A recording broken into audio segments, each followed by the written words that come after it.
আজ বুঝি আমার প্রাসাদে শাহী বিরিয়ানি রান্না হচ্ছে। আহ ঠিক ধরেছেন জাহাপানা। আচ্ছা, আপনি বুঝলেন কি করে? বুঝবো না মানে? আমার থেকে হাজার ক্রোশ দূরে বিরিয়ানি রান্না হলেও আমি ঠিক তার খোঁজ পেয়ে যাবো উজির। আহা আহা, কি সুগন্ধ! আমার দিল খুশ হয়ে গেল। সে তো পাবেনই জাহাপানা। এ তো আর যে সে বিরিয়ানি নয়, এ হলো নবাব বাহাদুরের জন্য বানানো শাহী বিরিয়ানি। আর সেটা বানাচ্ছে মুর্শিদাবাদের নাম করা নবাবের খাস রাঁধুনি আকবর। ঠিক বলেছে উজির, আকবর বড় ভালো বিরিয়ানি রাঁধে, যাকে বলে লাজবাব। আকবরের মতন বিরিয়ানি রান্না করতে আর কেউ পারে না। হ্যাঁ জাহাপানা, তাই তো আকবর আপনার প্রাসাদের খাস রাঁধুনি। এবার এসব ছেড়ে তাড়াতাড়ি আমার জন্য শাহী বিরিয়ানি নিয়ে আসতে বলো উজির। আমার যে বিরিয়ানির গন্ধ শুকে জিভ দিয়ে জল ঝরে পড়ছে, আর অপেক্ষা করলে ওই জলেই আমি শুদ্ধ গোটা মুর্শিদাবাদ ভেসে যাবে। এই কে আছিস? তাড়াতাড়ি জাহাপানার জন্য শাহী বিরিয়ানি নিয়ে আয়।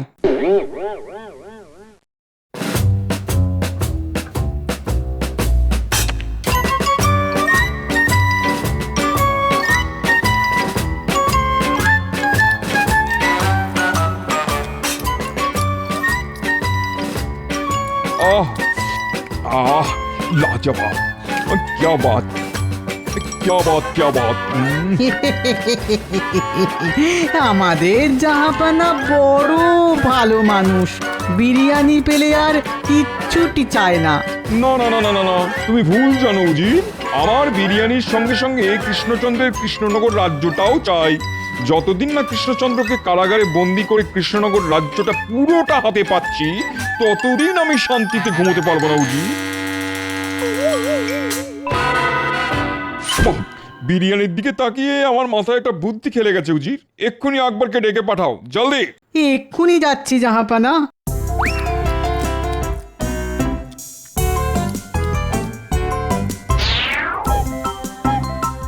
এসো, আমার তোমার সঙ্গেই দরকারি কথা আছে।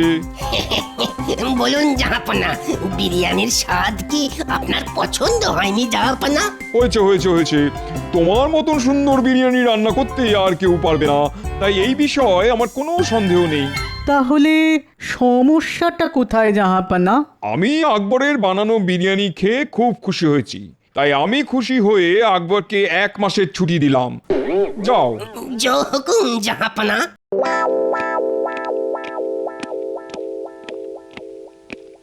এ আপনি কি করলেন জাহাপানা? আকবর 1 মাসের ছুটিতে থাকলে আপনাকে শাহী বিরিয়ানি রান্না করে খাওয়াবে কে শুনি? সেটা তোমাকে ভাবতে হবে না উজি, সেটা ভাববে কৃষ্ণচন্দ্র। আমি আগামীকালই কৃষ্ণনগরে যাব। হ্যাঁ, নয়, হ্যাঁ।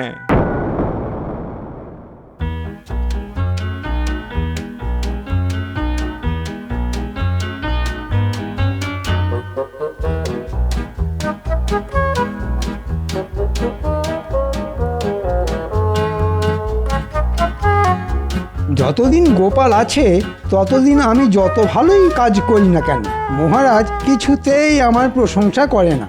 তাই প্রশংসা পেতে হলে আমাকে আগে গোপালকে রাস্তা থেকে সরাতে হবে। গোপালকে একবার রাস্তা থেকে সরাতে পারলেই আমাকে কৃষ্ণনগরের রাজা হওয়ার থেকে কেউ আটকাতে পারবে না। কিন্তু কিন্তু কি করে গোপালকে রাস্তা থেকে সরাবো?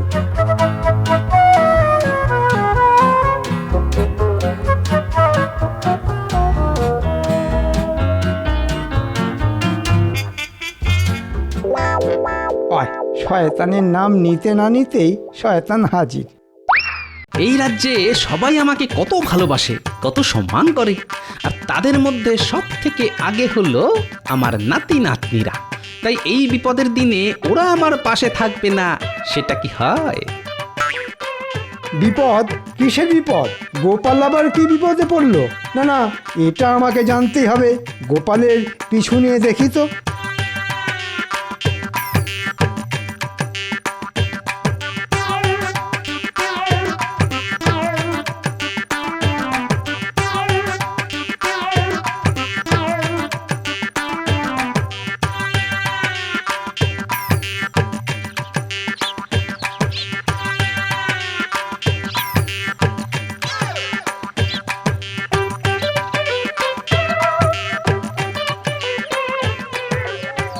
রে পুটি, কি করছিস? গোপালটা তো তুমি, আমি তো পুতুল নিয়ে খেলা করছি। তুমি খেলা করবে আমার সঙ্গে? না রে পুটি, এখন খেলার সময় নেই, আমাকে রাজসভায় যেতে হবে। আসলে তোর দিদা গতকাল বাপের বাড়ি চলে গেছে বুঝলি, এদিকে আমি একা মানুষ, তাই আর রান্না বান্না চাপাইনি। দেখি রাজসভা থেকে ফিরে ওই চালে ডালে কিছু একটা বসিয়ে দেবো। সে কি? না না না না, খালি পেটে রাজসভায় যাবে কেন গোপাল দাদা? তুমি আমাদের বাড়িতে এসো, দুটি ভাত খেয়ে যাও। হ্যাঁ গোপাল দাদু, এসো না। আর যতদিন না পুটির দিদা বাপের বাড়ি থেকে ফিরছে, ততদিন তুমি আমাদের বাড়িতেই দুবেলা খেও গোপাল দাদা। বলছো?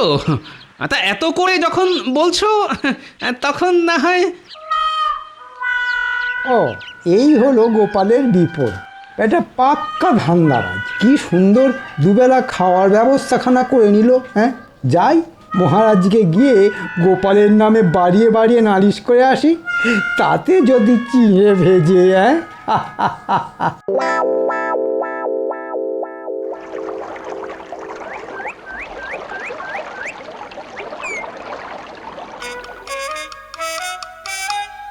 কি ব্যাপার, গোপাল রোজ দেরি করে মানছি, কিন্তু আজ আবার মন্ত্রী গেল কোথায়?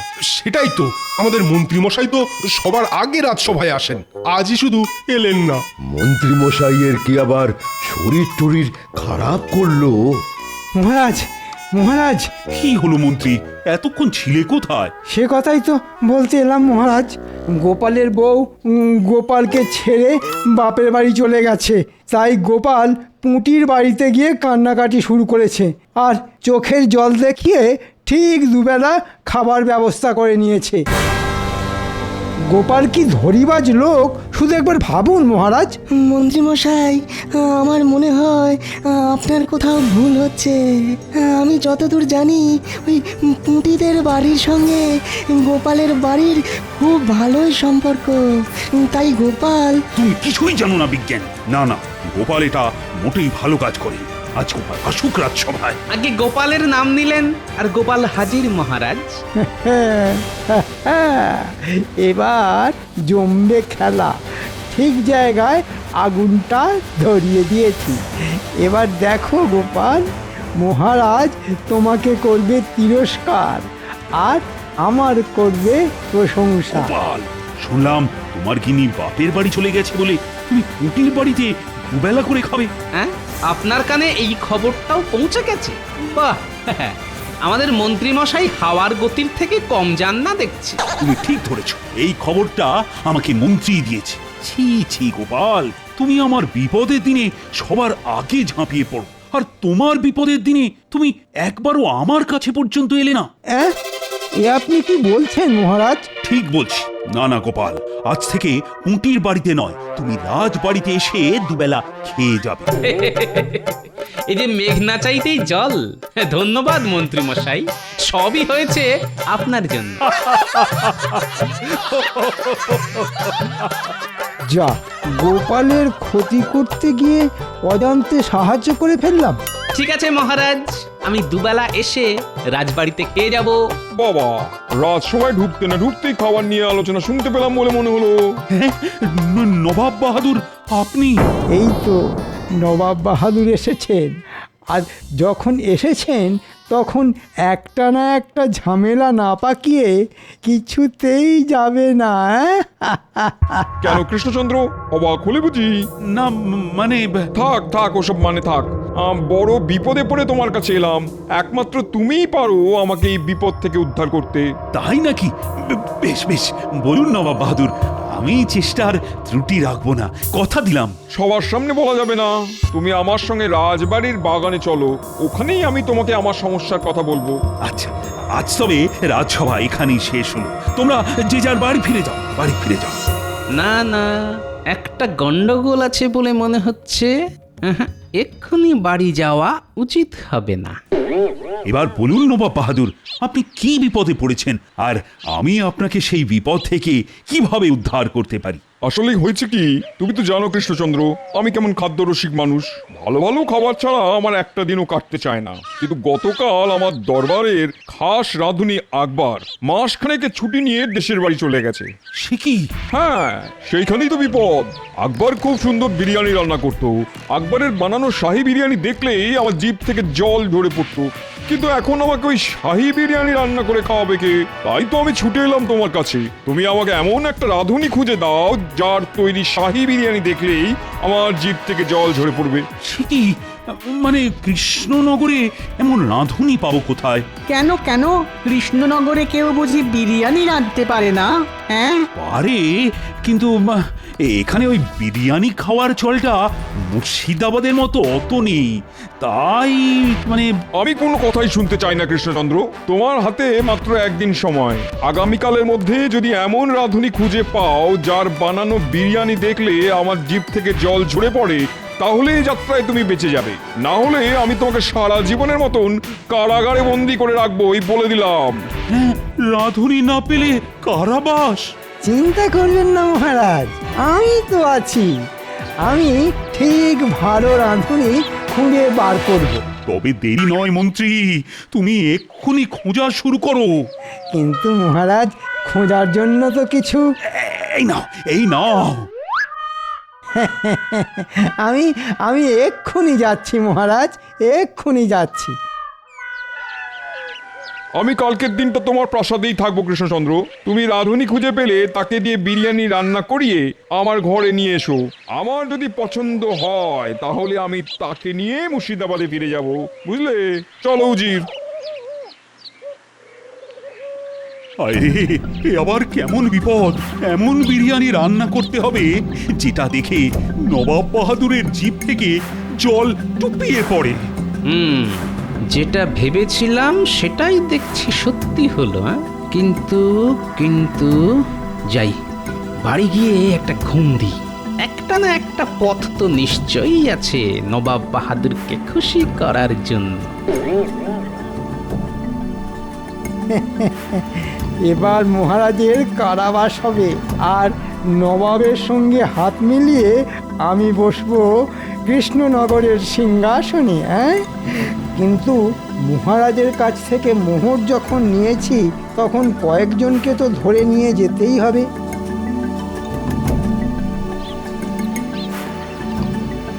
এই শোন শোন, এদিকায় এদিকায়। বলুন মন্ত্রী মশাই। তুই রান্না করতে পারিস? হ্যাঁ, রান্না? হ্যাঁ, তা পারি কোনো রকমে। বাহ! আর তুই? আগে কোনোদিনও তো করিনি, তবে চেষ্টা করে দেখতে পারি। তাহলে চল আমার সঙ্গে রাজবাড়িতে। আজ তোদের বিরিয়ানি রান্না করতে হবে। হ্যাঁ, বিরিয়ানি? না না না, তো সব পারবো না। পারবি না মানে? চল বলছি, না হলে মহারাজকে বলে তোদের সব জমি জমা কেড়ে নেব। কথা বাড়াস না, বুঝেছিস? কথা বাড়াস না। মন্ত্রীমশাই যা বলছে তাই করি। চল চল। হ্যাঁ হ্যাঁ হ্যাঁ, তাই ভালো। চলুন মন্ত্রী মশাই।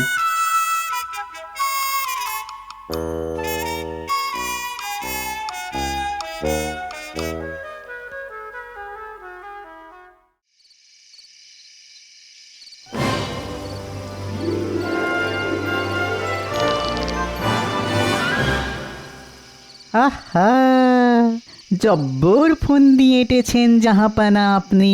কৃষ্ণচন্দ্রের মুখ তো পুরো পোড়া বিরিয়ানির হাঁড়ির মতো দেখতে লাগছিল।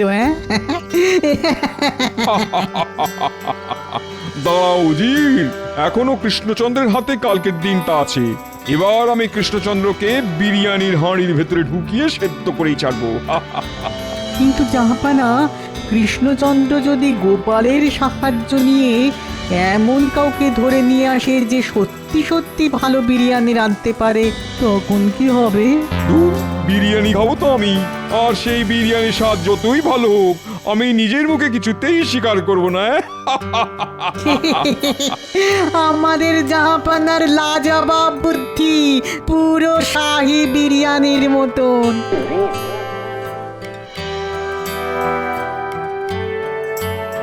এই নিন নবাব বাহাদুর, আপনার জন্য বিরিয়ানি। খেয়ে বলুন তো কেমন হয়েছে।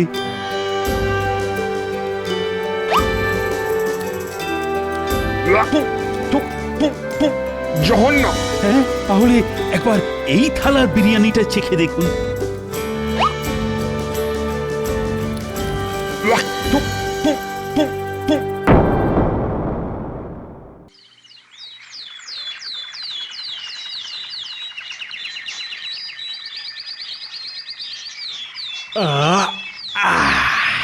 জব্বর ঘুম হয়েছে।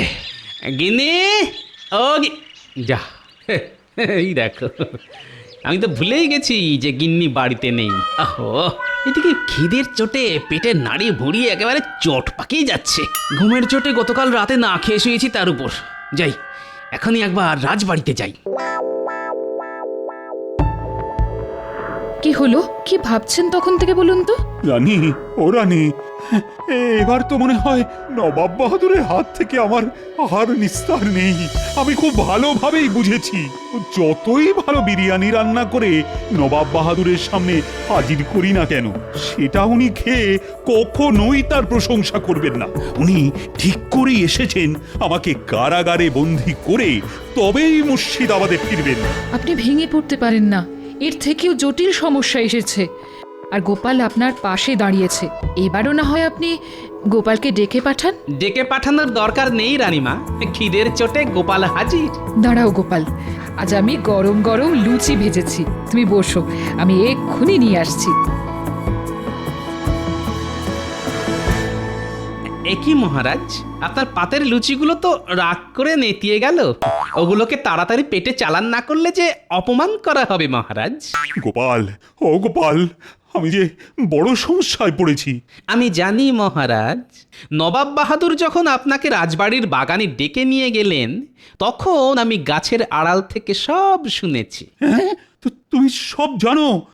আমাকে তাহলে বাঁচাও, বাঁচাও গোপাল, বাঁচাও। সে আর বলতে, গোপাল থাকতে মহারাজ কৃষ্ণচন্দ্রের কোনো ক্ষতি হবে না, কিন্তু তার আগে আমার পেটে দুটো দানা পানি দিতে হবে, না হলে বুদ্ধি খুলবে না মহারাজ। এই নাও গোপাল, যত ইচ্ছে খাও। খাই, হ্যাঁ।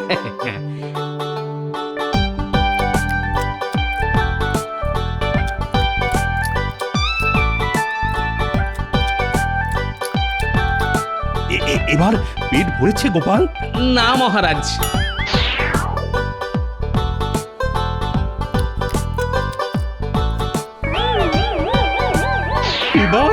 এইবার ভরেছে মহারাজ, আর নবাব বাহাদুরকে জব্দ করার বুদ্ধিও পেয়ে গেছি। হ্যাঁ, তুমি সত্যি পারো বটে গোপাল। পেটে খাবার পড়তে না পড়তেই বুদ্ধি মাথায় উঠে এলো। কি করব মহারাজ, খালি পেটে থাকলে বায়ু মাথায় ওঠে, আর ভর পেটে থাকলে বুদ্ধি। এটাই তো জগতের নিয়ম। বেশ বেশ, এবার এবার তোমার মাথায় কি বুদ্ধি এলো, একটু খুলে বলো শুনি। বলবো না মহারাজ, রাঁধবো। আমি নিজে হাতে নবাব বাহাদুরের জন্য বিরিয়ানি রান্না করব। আমি রাজবাড়ির রান্নাঘরে গেলাম মহারাজ। আপনি শুধু প্রহরীদের দিয়ে আমার নাতি নাতনিদের কাছে একটা খবর পাঠিয়ে দিন। ওদের বলুন তাড়াতাড়ি এসে যেন ওরা একবার আমার সঙ্গে দেখা করে।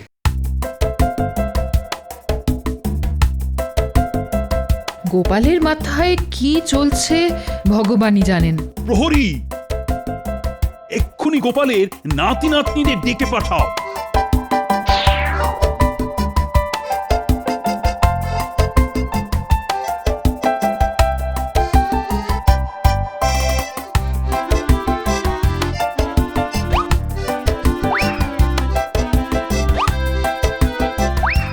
গোপাল দাদু, আমাদের ডেকেছ? হ্যাঁ, একটা কাজ আছে।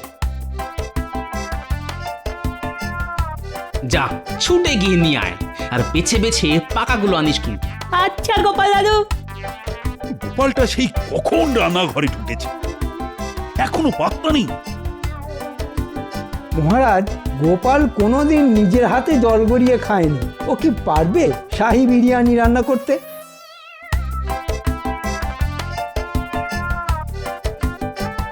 অনেক সময় দিয়েছি, আর নয়। তুমি হাল ছেড়ে দিয়েছো দেখছি কৃষ্ণচন্দ্র। এবার চলো কারাগারে। না না, আসলে ওই গোপাল আপনার জন্য বিরিয়ানি রান্না করছে। আমাকে আরেকটু সময় দিন নবাব বাহাদুর। আগে রান্না একটা শিল্প নবাব বাহাদুর, আর গোপাল হলো শিল্পী মানুষ। এই তো গোপাল এসে গেছে। কোথায় বিরিয়ানি? আমি তো বিরিয়ানির গন্ধ পাচ্ছি না। মন্ত্রী তো ঠিকই বলেছে জাহাপানা, আমিও তো পাচ্ছি না। এই গোপাল, কি আছে ওটার ভিতরে? এতে আছে গোপালের বানানো শাহী বিরিয়ানি, যেটা দেখলে আপনার জিভ থেকে জল টুপিয়ে পড়বে। এই দেখুন। হ্যাঁ, এটা কি?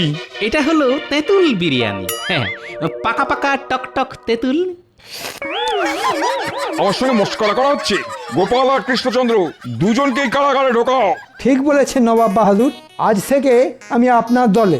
দাঁড়ান নবাব বাহাদুর, আপনার শর্ত ছিল এমন বিরিয়ানি বানাতে হবে যেটা দেখে আপনার জিভ থেকে জল টুপিয়ে পড়ে।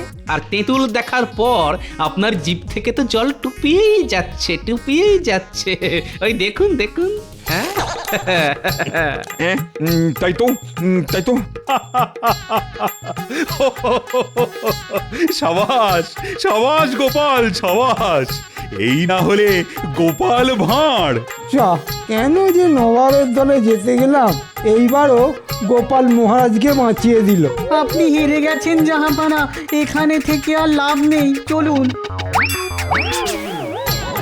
আমিও যাই। এত তাড়া কিসের? যাওয়ার আগে আমার বানানো শাহী বিরিয়ানিটা খেয়ে যান। মন্ত্রী, এবার তুমি কোথায় পালাবে? ইস, ওয়া, ও, ও, ইস, ইস, ইস, ইস, ওয়া, ও, ও, ইস, কি জঘন্য খেতে।